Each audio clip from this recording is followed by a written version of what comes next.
तर उन्हाचा चटका वाढला असतानाच राज्यात वादळी पाऊस देखील दणका देत आहे। कमाल तापमानाचा पारा अनेक ठिकाणी 42 अंशाच्या पार आहे। आज मध्य महाराष्ट्र, मराठवाडा आणि विदर्भात वादळी वारे, विजांसह पावसाचा इशारा हवामान विभागाने दिलाय।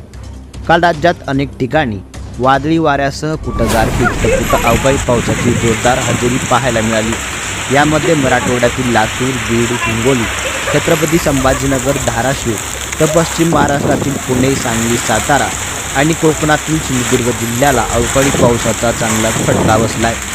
या अगोदरच हवामान विभागाकडून अवकाळी पावसाचा येलो अलर्ट देण्यात आला होता।